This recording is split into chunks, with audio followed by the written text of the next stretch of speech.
to the Deputy Commissioner or to the SDO. Yes, the DC, Deputy Commissioner, that is a returning officer, can authorize somebody else. However, it is usually, the power is usually delegated to the additional DC and magistrates working in the office of the DC and SDO. Therefore, we oppose this imposition of panchayat against the constitution and against the law. If I am elected as MP, I will fight it out in the parliament to restore the autonomous council of the Mahasau. Now, they will call it, as per Panchayat law, they will call it only Zila Parishad. That means district council. The word autonomous will not be there. But the word autonomous, the power we get through autonomy, only can protect the tribal people. Therefore, we still need protection, constitutional protection. Therefore, we will fight it out in the Supreme Court if I am elected as MP. And we will restore, we will work for restoration of all the powers of the 6th schedule which has been eroded. Thank you. Moi kobo kuju je Dima Hasau Autonomous Council government chup chup kori ভিতরে ভিতরে তেওঁলোকে পঞ্চায়তটো স্থাপন কৰিলে in নেটতো আমি দেখিছো আৰু পঞ্চায়তটো স্থাপন কৰাটো প্ৰ্যাকটিক্যালি কৰাটো আমি দেখিছো যে যোৱা ডিমা হাছাও অটোনমাস কাউন্সিল ইলেকশনত ক্যান্ডিডেট সকলক নমিনেশন সাবমিট কৰিবলৈ SDO, BDO উচৰতে সাবমিট কৰিবলৈ কৈছে আৰু BDO হে একসেপ্ট কৰিছিল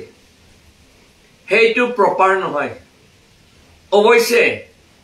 returning officer that is deputy commissioner বা district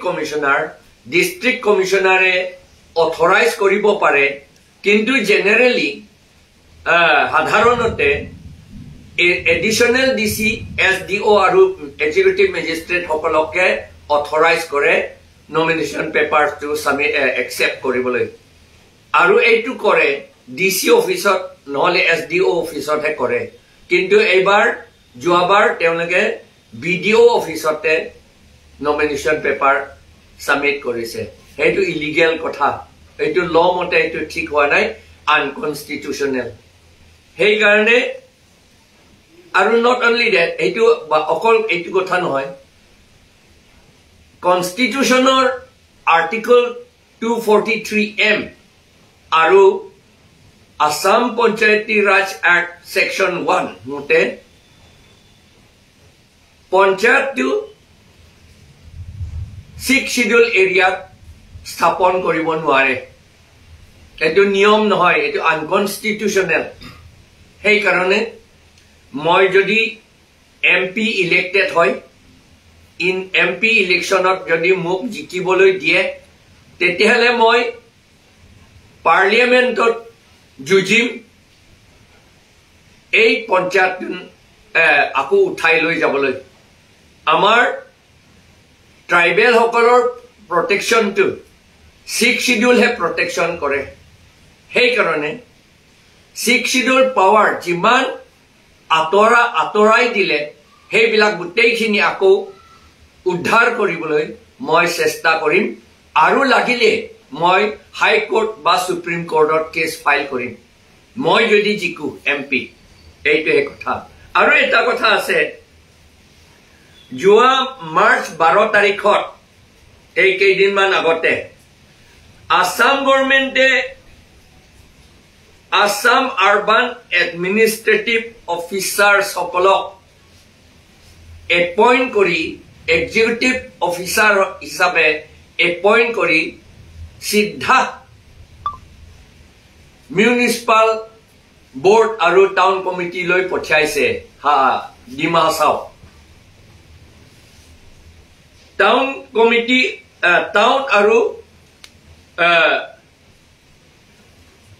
টাউন আৰু কিবা কান্ট্ৰি প্লানিং এইবিলাকটো ট্ৰান্সফাৰ্ড সাবজেক্ট হয়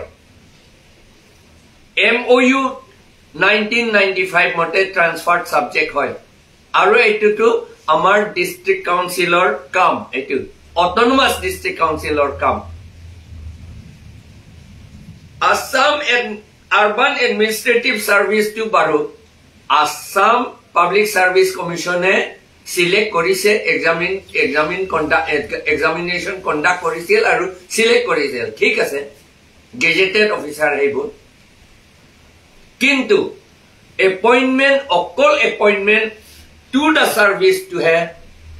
Assam government de koribo pare Assam government de siddha appointment posting to koribo nware placing to koribo nware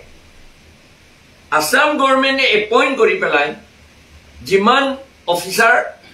ase jiman lage eitu chief executive member Dima Hasao Autonomous Council lohe naam bilak pothiabo lage aru chief executive member Dima Hasao Autonomous Council kuntu municipal board kuntu town committee posting koribo teo he decision loi pelai posting koribo lage hei gane jitu Assam government eitu korile eitu amar